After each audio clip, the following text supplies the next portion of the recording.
Please be seated. It's wonderful being back here.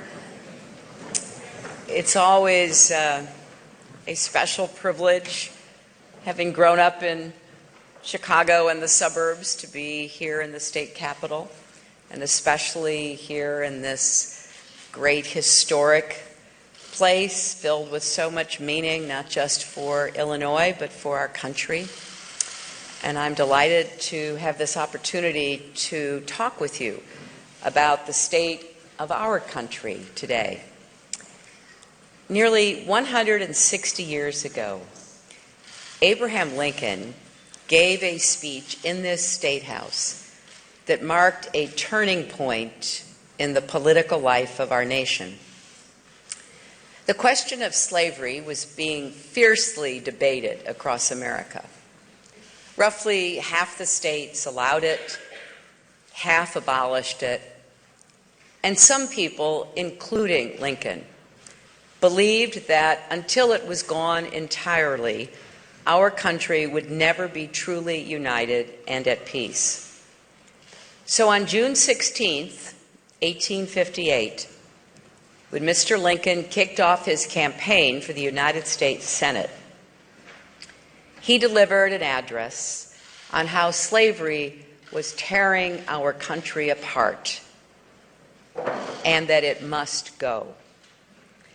Some thought that he ended up losing the Senate race because of that speech, but then he won the presidency, and some thought it was because of that speech.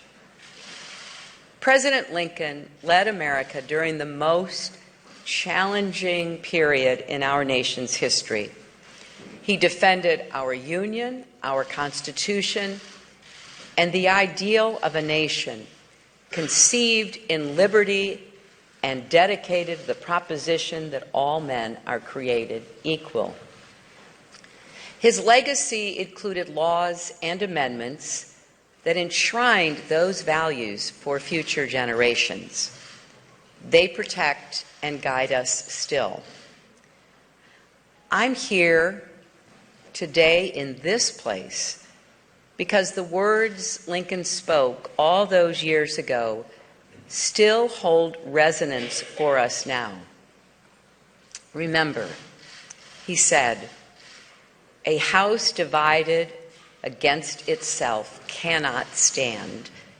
I believe this government cannot endure permanently half slave and half free. I do not expect," he went on, "the Union to be dissolved. I do not expect the house to fall.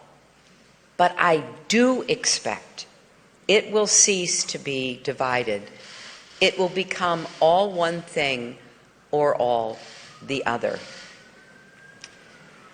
The challenges we face today do not approach those of Lincoln's time, not even close, and we should be very clear about that.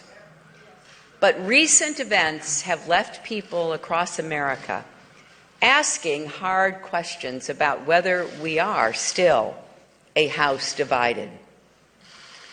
Despite our best efforts and highest hopes, America's long struggle with race is far from finished. In just the past week, we saw black men killed by police and 5 police officers killed by a sniper targeting white police. There is too much violence and hate in our country, too little trust and common ground. It can feel impossible to have the conversations we need to have to fix what's broken. And despite being the richest country on earth, we have too much economic inequality, and that also undermines the foundation of our democracy. Lincoln understood that threat too. He deeply believed everyone deserved, in his words, a fair chance in the race of life. He saw it as a defining feature of the United States and believed it was vital that hardworking people be free to enjoy the fruits of their own labor. It's one of the reasons he was so strongly against slavery, because it violated that entire notion. And as president, he took pains to use the tools of government to create more economic opportunity for Americans at every level of society. So too must we fight inequality and create opportunity in our time, not just for some Americans, but for all. So I come today as a mother and a grandmother to two beautiful little children who I want them and all of our children to grow up in a country where violence, like the kind we saw last week, doesn't happen again, and where the American dream is big enough for everyone. I'm also here as a candidate for president who is deeply concerned about the divisions that still hold our people apart and our nation back. I believe that our future peace and prosperity depends on whether we meet this moment with honesty and courage. That means taking a hard look at our laws and our attitudes. It means embracing policies that promote justice for all people and standing firm against any attempt to roll back the clock on the rights and opportunities that so many sacrificed so much to secure. And all of that starts with doing a better job of listening to each other. We need to listen to the families whose loved ones have been killed in police incidents. Alton Sterling and Philando Castile are just the latest, a long and painful litany of African Americans dying after encounters with police officers. We remember Laquan McDonald, killed in Chicago a year and a half ago, and Sandra Bland, who grew up in Illinois, who died 1 year ago today. Time after time, no one is held accountable. And surely we can all agree that's deeply wrong and needs to change. And yes, we do need to listen to those who say Black Lives Matter. Too many Black Americans, especially young men, feel like their lives are disposable, and they worry every single day about what might happen. They have every reason to feel that way, and it's absolutely unacceptable. Everyone in America, everyone deserves to be treated with respect and dignity. Surely that is something we can all unite behind. We need to acknowledge the 5 Latinos who also lost their lives in police incidents last week.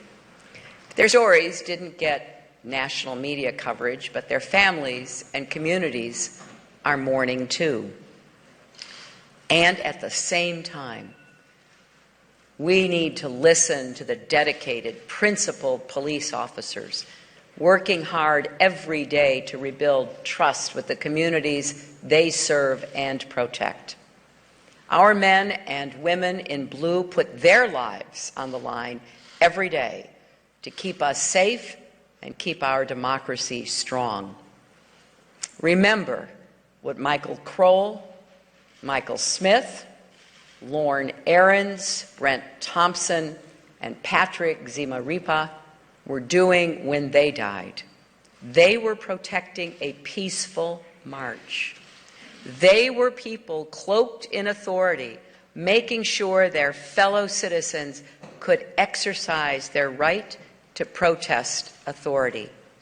And there is nothing more vital to our democracy than that. And they gave their lives for it. David Brown, the Dallas police chief, said that when it comes to overcoming systemic racism and so many other problems in society, we ask too much of the police and too little of everyone else. I think he's absolutely right. This is our problem, and we all need to work together to solve it. We also need to listen to the families crying out for relief from gun violence.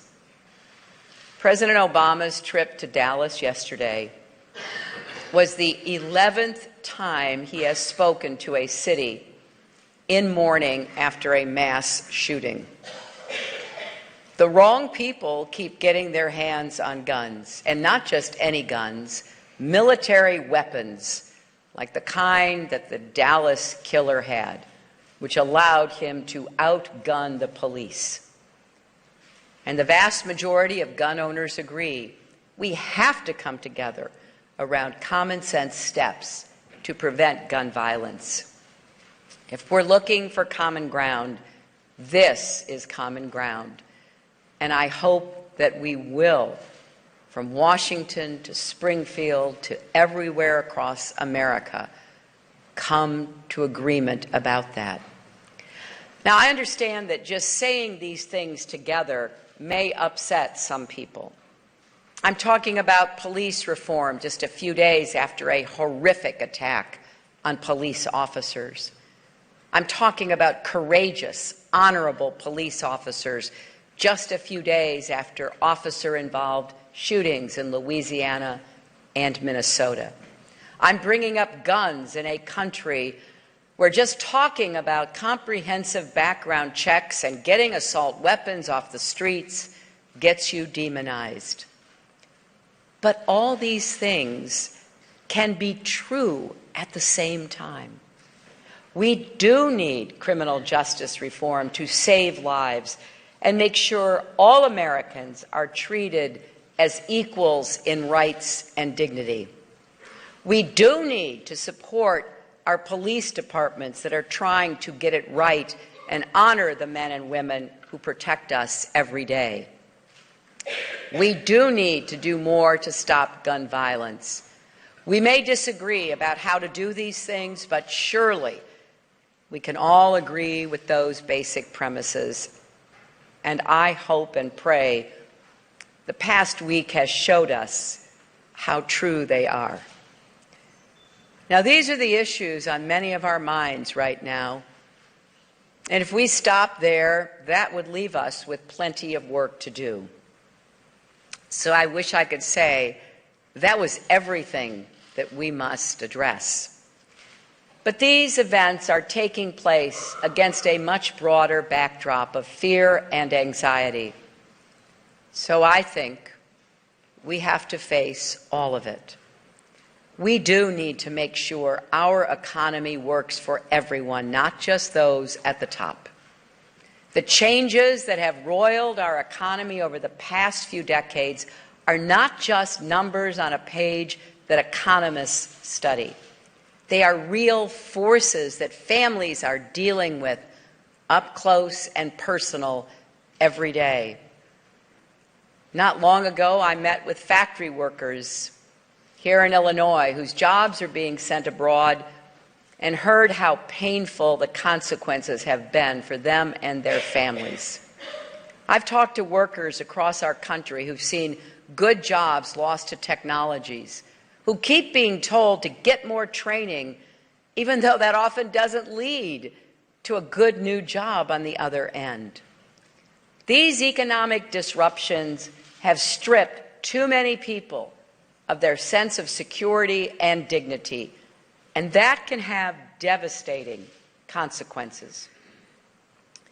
We have to ask ourselves, why are drug addiction and suicide on the rise in parts of our country? That's not just about economics.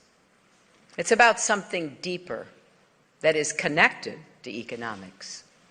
A sense of dislocation, even a pessimism about whether America still holds anything for them or cares about them at all.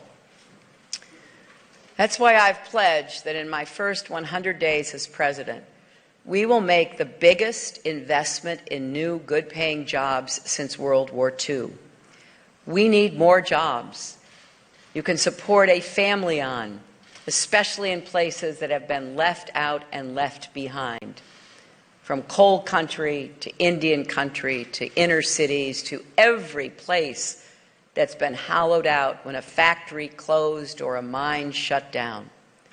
Because everyone in America deserves that fair chance in the race of life that President Lincoln described.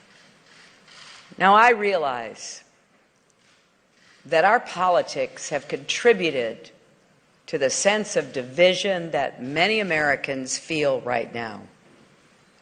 And as someone in the middle of a hotly fought political campaign, I cannot stand here and claim that my words and actions haven't sometimes fueled the partisanship that often stands in the way of progress. So I recognize I have to do better too. I'm running for president with the belief that we need to face up to these challenges and fix them in order to become a stronger, fairer country. And in times like these, we need a president who can help pull us together, not split us apart.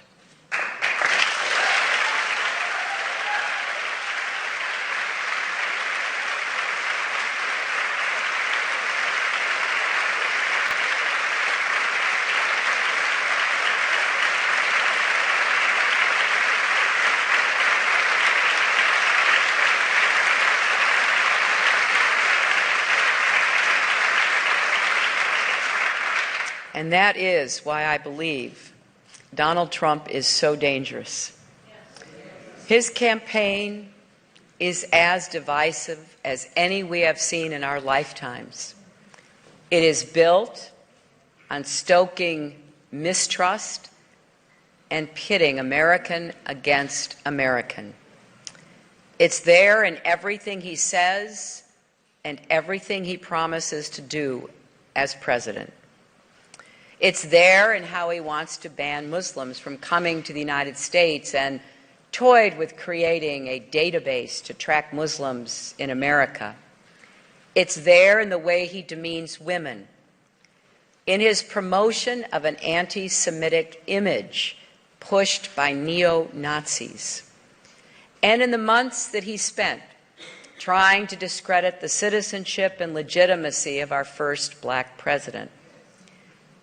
Last night, in an interview, he said that he understands systemic bias against black people because, and I quote, "Even against me, the system is rigged," unquote. Went on to say, "I can relate to it very much myself." Even this, the killing of people, is somehow all about him. It's there in his proposals on immigration. He says he'll round up 11 million people and kick them out. He's actually described a special deportation force that would go around America, pulling people out of their homes and workplaces, pulling children out of school. I got a letter from a mother the other day who said her adopted son asked her with a shaky voice if President Trump would send him back to Ethiopia. When kids are scared by political candidates and policy debates, it's a sign that something has gone badly wrong. And we see it in the violence that Donald Trump encouraged toward protesters at his rallies and the strange things he has said about the violence that will occur if we don't elect him. He says that if he doesn't win in November, we, and again I quote, won't even have a country anymore. America is not going to continue to survive. I do not know what he's talking about. But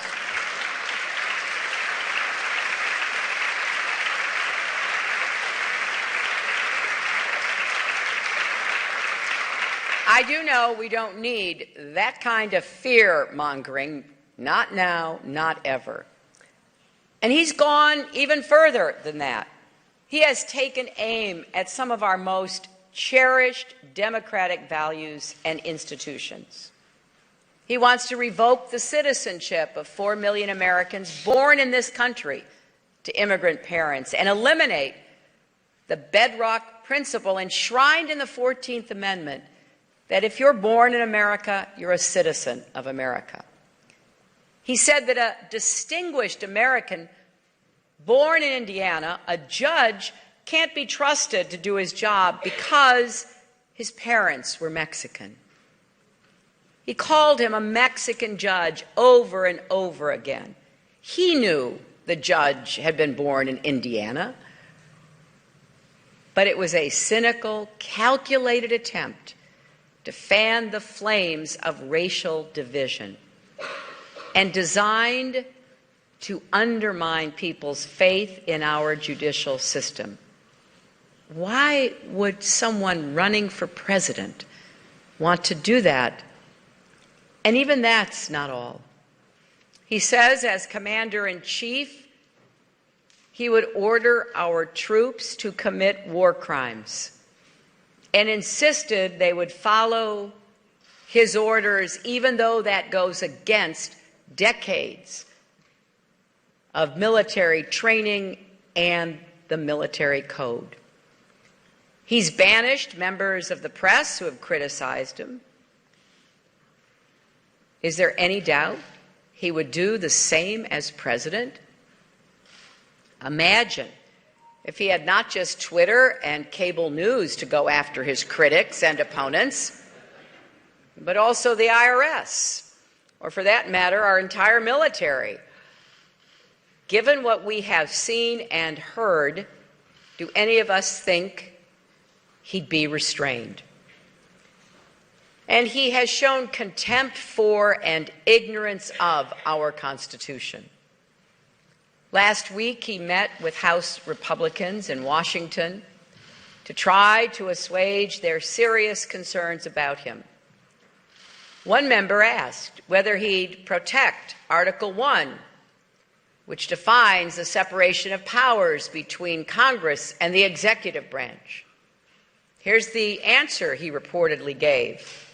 I want to protect Article 1, Article 2, Article 12.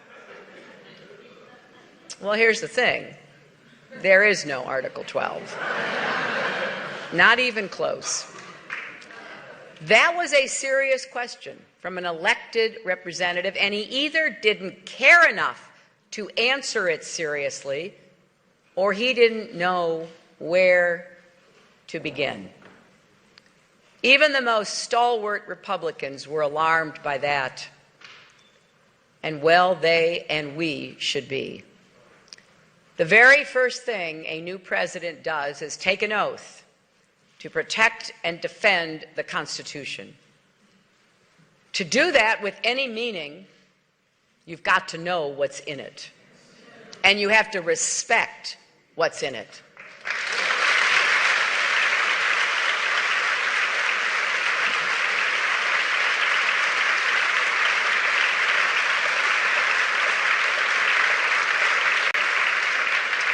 I do wish Donald Trump would listen to other people once in a while. He might actually learn something. But he's made it clear that's not his thing. As he has said, he only listens to himself. This man is the nominee of the party of Lincoln.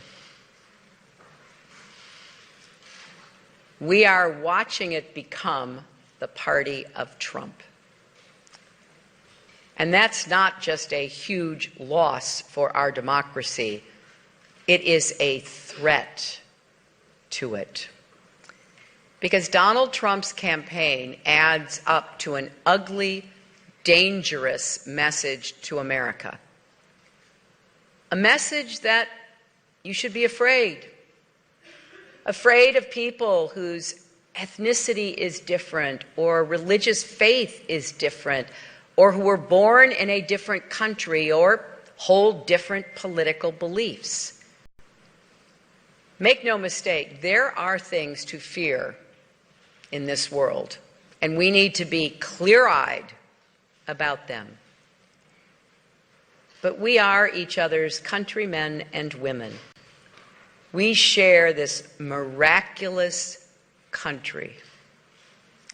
This land and its heritage is yours, mine, and everyone's willing to pledge allegiance and understand the solemn responsibilities of American citizenship.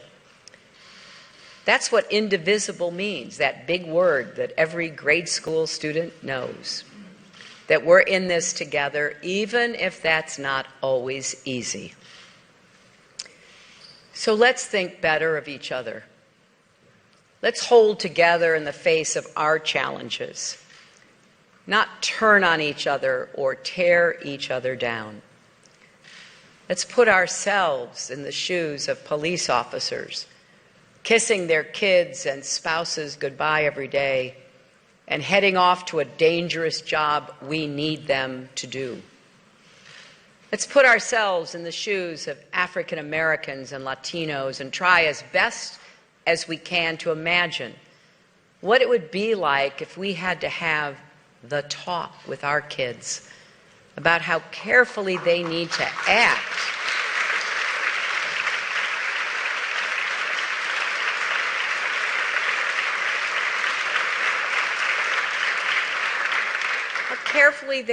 act because the slightest wrong move could get them hurt or killed. And yes, let's put ourselves in the shoes of Donald Trump's supporters.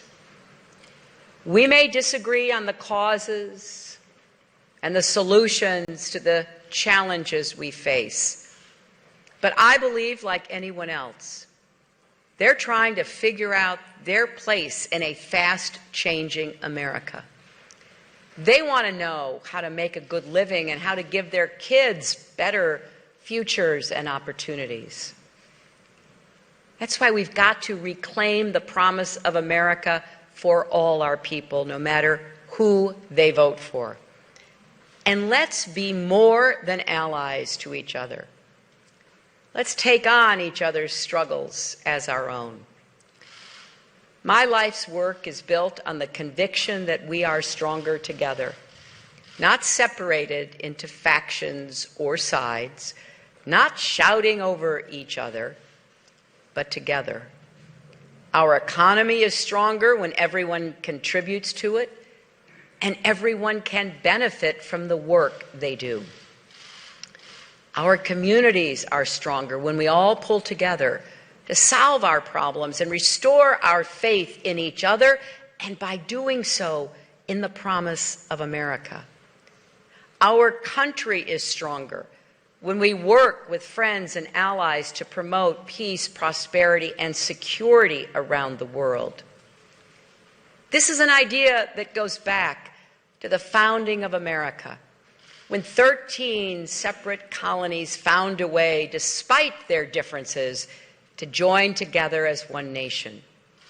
They knew they were not stronger on their own, and neither are we. I've had the great delight of seeing the musical Hamilton. And I hope more people at least get a chance to listen to the score and to hear the words. There's a great song by the character playing George Washington, who sings, "History's eyes are on us." That was true then, and that's true today. If we do this right, and if we have the hard conversations we need to have, we will become stronger still, like steel tempered by fire. Now, don't get me wrong, fierce debates are part of who we are. They started at my dinner table with my father and have continued ever since. It is who we are. You're reminded of that when you read history, When you think about the Lincoln-Douglas debates, debate over the right way forward. And sometimes we have to balance competing values like freedom and order, justice and security. These are complementary values of American life. That isn't easy. Previous generations have had to overcome terrible challenges, and no one more so than Abraham Lincoln. But in the end, if we do the work, we will cease to be divided. We, in fact, will be indivisible with liberty and justice for all, and we will remain, in President Lincoln's words, the last best hope of Earth. Thank you all very much.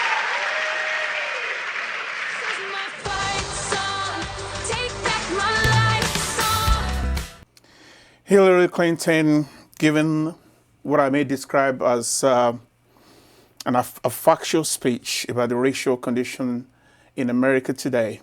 And that speech it's really important. If you joined the broadcast late, the reason why I shared this broadcast with many people is to have you have the opportunity to listen to Hillary Clinton and see what she has to say regarding the issue that we've been dealing with over the past few weeks with the killings of blacks by the police and also the subsequent killing of the 5 police officers in Dallas. This is an issue that we've been conveniently ignoring for decades. I've been in this country for over 30 years, and I can tell you from my own personal experience that every time I've had to encounter a police officer, it's always a nerve-wracking experience. Many people on Facebook and social platform were actually angry at me with the fact that the perception is that because I back the law enforcement and I have a sense of deep sympathy for the loss of those 5 lives in Dallas, that I do not support the Black movement or the Black Lives Matter. This is not true. You couldn't find anybody more pro-African, pro-Black than myself. I'm very proud of my African heritage, and I'm very proud of the work that's been done in this country towards civil rights. But the reality that we deal with in this country is a big division. Whereas, if you're talking from the police side of the issue, they have their own opinion and perceptions, an age-old stereotype view, and they need to protect themselves. And if you're talking from our Black community, we have our historical facts and the reality and the fact that we've been killed many, many times wrongfully for minor infractions. So how do you mitigate that? How do you bridge that gap? How do you make somebody respect you and treat you equally when they pull you over, or if they see you, to not treat you as a criminal instantly? I'm going to refer back to the President Obama's speech on numerous instances when he's had to address this issue. Unfortunately for him, President Obama has to bear this burden of being the flag bearer for the country, for all the races, and also carry the burden of being the face of the Black people, Black community in America. Not a very comfortable place to be. I think if you ask him, he'll probably tell you he can't wait until his tenure in White House is over, because never has any president been so hated. Never has any president or administration been so blocked than President Obama has been in all the years that I've been here.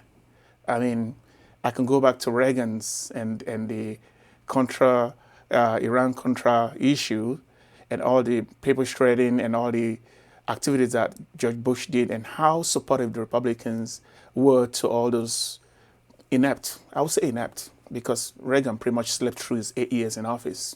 He doesn't even know what all inept was done in the basement. We had Reaganomic, but today many people will swear Ronald Reagan is the next person to Jesus Christ. If you mention his name, everybody kind of cowered. We don't remember the past and the hideous activities. He's a saint now. Same thing goes for W. Bush. Great guy, but just totally inept. But these are the same Republicans who voted to support everything that George Bush did. How he sent many of our children to wars that was just baseless and people got killed and people are still getting killed today. They support him, but they work wholeheartedly to block Obama. Obama did nothing wrong to these people. The only issue why Republicans have been blocking Obama and will not call him president in most cases is because of the fact that he is perceived as a black man. And they are not happy with the fact that majority of Americans voted for a black man to be the president of this country. And they still going to bed angry about that. If that's not a good example of the division of and prejudice based on race or skin color in this country, I don't know what else is. And it seems, from my perceptions, that the fact that Obama got elected actually brought the racial prejudice more to the forefront, where a lot of people are more angry. I've never seen Americans so divided and so angry today in all the years that I've been living in this country. There are people who are just mad. You can't even ask them why they're mad, and I can guarantee you it all has to do with Obama presidency.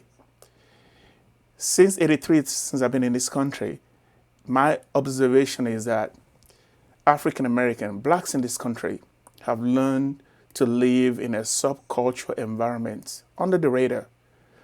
And that subcultural environment was kind of exposed and brought to the forefront with the presidency of Barack Obama. So it's kind of like a mixed bag. You know, it's like we're glad to see somebody like look like us in the White House, but we're not necessarily happy about the negative attention that we're getting, which is resulting to more killings. A lot of people think the killings are more obvious because of the phone and the technology. That is true. But it has gotten worse, not better. I can tell you, using myself as a barometer, I can tell you which neighborhood in this California, which cities in the California I can drive into, and what car I can drive into those cities that will attract attention, and how many times I'm going to get pulled over. It's not unusual on a given day for me to get in my car from Marin County, drive all the way to Santa Cruz, and be pulled over 3 times within a few hours apart. Not speeding, not breaking the law. The reality is driving being black is real. And after 30 some odd years of living in this country, you just kind of reluctant to get used to it. And you do all sort of things to kind of protect yourself and lower your pride when you have to deal with an officer, because the perception is just because I'm black, I must be a crook, I must be a drug dealer. And many people who knows me know that I'm far from that. The hardest part of it is many blacks in this country who are locked up in jail, and I'm not saying this as a blanket statement. I've worked in the law enforcement. I worked in the prison system when I first came into this country.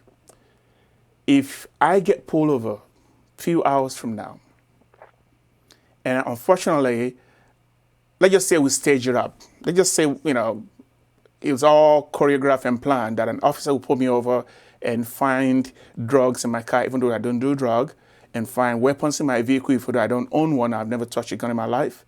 I can guarantee you, my next door neighbors who are white, and I coach their children in soccer, will be the same people who will be in the jury, who will be the juror who will convict me, irregardless of the fact they may have known me for 30, 20 years.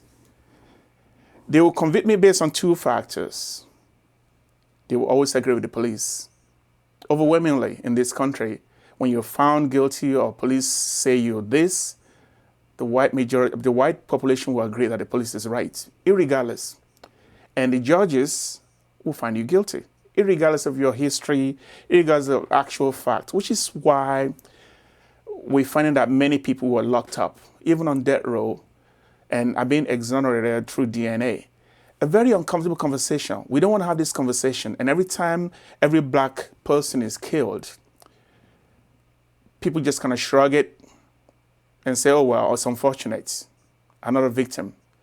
But until we actually start looking at it and addressing it and speaking the truth instead of pointing finger at each other and saying, oh, it's your fault, oh, it's your fault, it will never resolve. I go to bed at night, and there are times where I worry about many kids in my neighborhood, where I worry about my children, where I worry about myself. I think after a while you get to a point and you just stop worrying about yourself because you figure, well, you've had a great life. But in actuality, this should not be the case. I should not be able to get in my car that I worked so hard to buy, living a decent, honest, law-abiding life, and be afraid that a cop is going to pull me over and maybe in the end of my life. Now, I could be saying this to a good friend of mine who of a different skin color who is white, and he will have zero point of reference to that issue. He will never be able to relate to that. I was once married to a white lady, and the reality is when I come home and say I experienced this, most of the time she might just assume I was making things up. And up till today would not realize the challenges that I feel or go through when I have to get into my car, driving home after a long day in San Francisco, and I have to drive home, go across the Golden Gate Bridge, with the fear that in between a 6-mile radius, CHP might pull me over and pile some charges on me, not because I'm doing anything wrong, but because, well, it's my unfortunate day. This is reality in America today. And you think in your mind, why will anybody live like that? The reality is, on this planet Earth today, this is the most democratic country in the world today. And sometimes you have to just kind of say, well, where else will you go? You're definitely not going to go to UK. Racism is so like in your face there. Here it's kind of subtle. It's not direct. Most people won't come out and call your names to your face and say, we're not hiring you because you're black or we're afraid of you. In many of those places in Europe, you don't want to go there. And don't even think, because I was born and raised in Nigeria, I'm actually safe in the hand of the police there. A policeman would take your life with no conversation just because of what you have and how they could sell what you're wearing and get money to feed their family. So, again, the best way to resolve this issue is not to just say, okay, another funeral, it's over until the next shooting. I can do a screen rolls of names of people known and unknown that have been killed in the past 24 months for no reason. No reason whatsoever. You could pull somebody over and still treat them with dignity. But it's not the fault of the police. And this is the point I was trying to get across to people on Facebook and people who thought, oh man, Michael has been, holier than thou again. You can be pro-black, you can be proud of who you are, and still support the law enforcement. Each of those are separate. And this is in no way justifying the ambush of the police officers in Dallas who are protecting the Black Lives Matter. But they are so rest in peace. This is basically saying that we've got to keep our eye on the bigger picture. Because since the death of Martin Luther King, there's not really been any significant improvement in civil rights in this country. You may think we've come a long way, yeah, but we've been kind of going on the fumes of whatever Martin Luther King did. The Black Lives Matter youth that are doing this, more credit for them. I really appreciate what they've been doing. But I think we need to kind of go far deeper than that. We need to kind of attack this from its roots. A police officer pulling you over is not pulling you over because he wants to come and kill you. He's pulling you over because the taxpayer in the city, the power that be in your city who actually hire the police chiefs, who are sending the paychecks, are sending that police officer there to maintain law and order. It may have been before you pull you over, there's a APB on the radio saying there's a car or a black guy in a car, whatever, and you just happen to be in that area, and there you are, your unlucky day. What I was trying to say is, how do you get home safely? Because you could be dead right. Not dead wrong, you could be dead right. You could be in a car, a couple pull you over, you could not have been doing anything wrong, but still be dead. Unless you just want to make yourself into a sacrificial lamb, what I was saying on my Facebook is that, look, each of us, the police and you, have the opportunity to lessen the tension. If you're not talking back to the police officer, if you're not trying to try your case on the side of the road, even if the police is calling you the N-word and being rude to you, just shut your mouth, give them the document, cooperate, remember the name, file a complaint. It may not lead to anything. I mean, we have video that we've seen where cops are breaking a young black man's back and they toss him around in a paddy wagon and none of them are found guilty. But at that moment in time, you got to survive. Honestly, being in America and being black is about survival. Otherwise, we could be the endangered species. Black families are not having that many children. And if you do a census in this country, you find out that compared to all the minorities, our numbers are not rapidly increasing. So in between the gang killing, the drug killings in the neighborhood, and blacks on black crimes, and the cops killing us, we may end up in a museum soon with the population disappearing. That's kind of like a joke. But we got to talk about it. We got to talk about it. We got to resolve it. We got to deal with it. And the way I think we could deal with it is from black community. We need to raise our children to know the rule of engagement. When your kids are going out there, they're walking around and playing in the neighborhood, don't be naive to think that a cop cannot pull over, and even though they're playing in the neighborhood, and have an encounter with your children. Prepare your children to understand that, look, in an unfortunate circumstances where you have to interfere with the law, do not run, don't mouth off, be cooperative, have a cell phone, call somebody. All these measures may not save your kid's life from being, violated, obviously, but not responding back in a very angry manner or in a negative manner may lessen the tension until we find a solution to this issue. That is what I have been doing since I've been here. I mean, if I'm going to drive my flashy car, I drive it within a certain hours of the day. I don't drive Ferrari after midnight. I don't even go out to the city and stay past midnight without somebody going with me. And I live in Marin County, one of the most expensive county in the U.S. But the reality is, I just know what's going on, and I need to protect myself so I can preserve my next generation and not be a victim of somebody else's bias and opinion. So, impose a self-curfew. Don't hang out in the wrong neighborhood. Don't argue back when you're coming with a cop, in contact with a cop that has a gun and you don't, or even if you do and you have license to carry it, because any of those things that you may think is your right may lead to your being a casualty in America today. You may think you have a right. I have a right. I've been in this country. I've invested most of my life in this country for over 30 some years. But when facing somebody who has a gun, who may be angry for one reason or the other, who I have no judicial right to maintain my own rights against, I just shut my mouth and give them whatever they want. Be cooperative, even say yes, sir. If I feel like rights was violated, I'll file a complaint. Every one of the city in the U.S. has city halls. You can go there and you always find the council members and the police chiefs sitting together. You can file your complaint. It may not lead to anything, but the best way to do it, unless we're about to fire all the judges, because you're looking at anything as the police, the badge has the backing of your local DA. The badge has the backing of all the judges in your local courts. Even to the state and federal level, the badge has the backing of your mayor. And the badge has the backings of your local electorates. And I'm talking about people who vote. I'm talking about people who knows the name of their city council members. Most black in this country, yeah, we do vote occasionally, but I can go to any neighborhood and ask them where the city hall is, and most of them won't know it. But we all know where the courthouses are. We know where the county jails are located.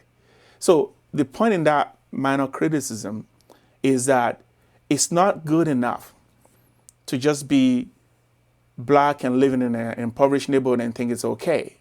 You've got to roll up your sleeve and get involved. Know who your police chiefs are.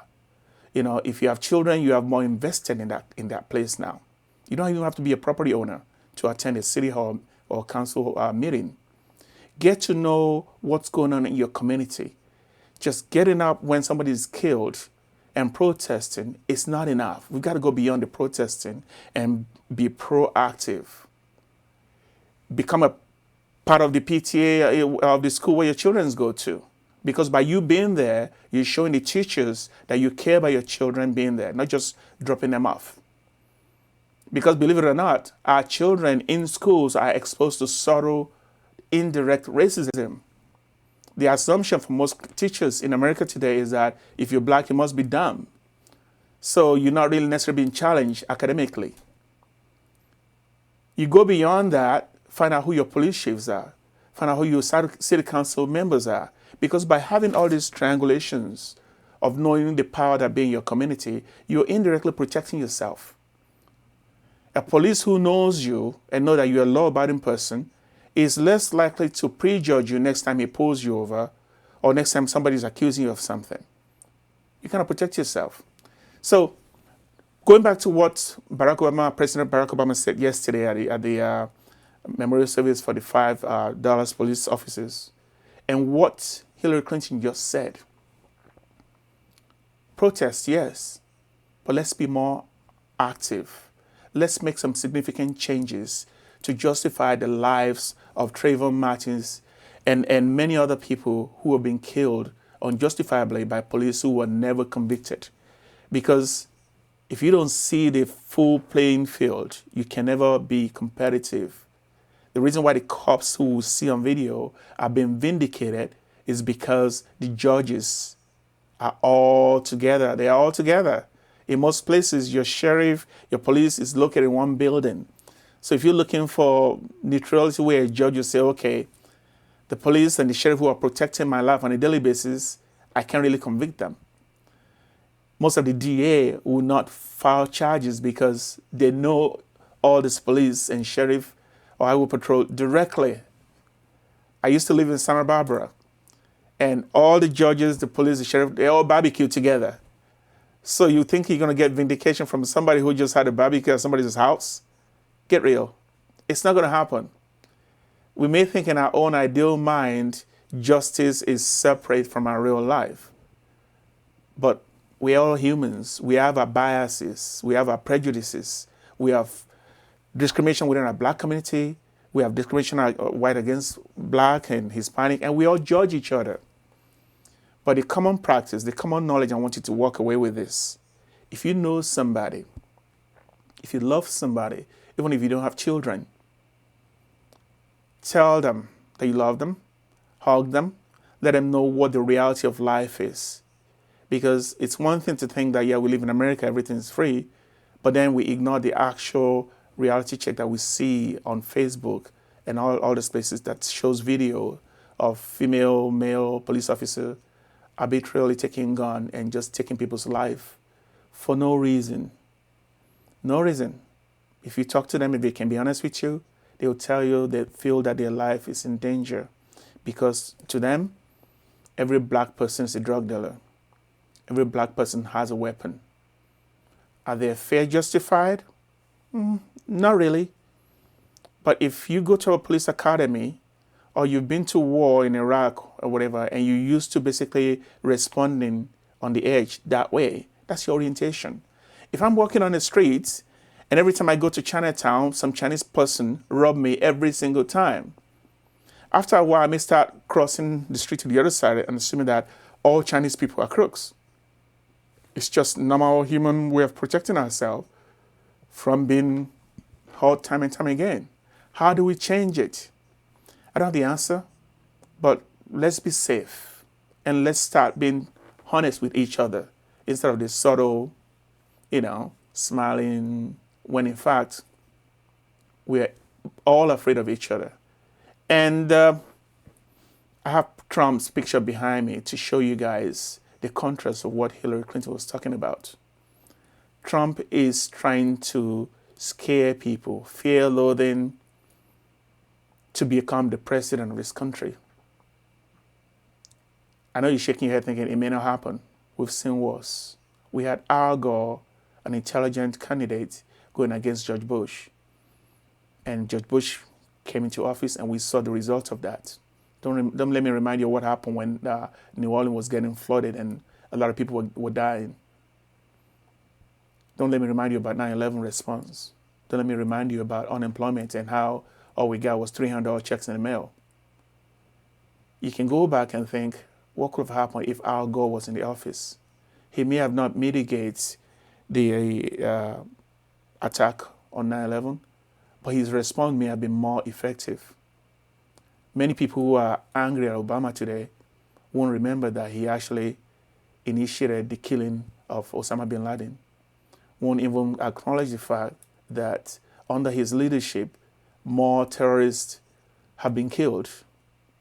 Far more and more American lives have been spared instead of being sent to unnecessary war.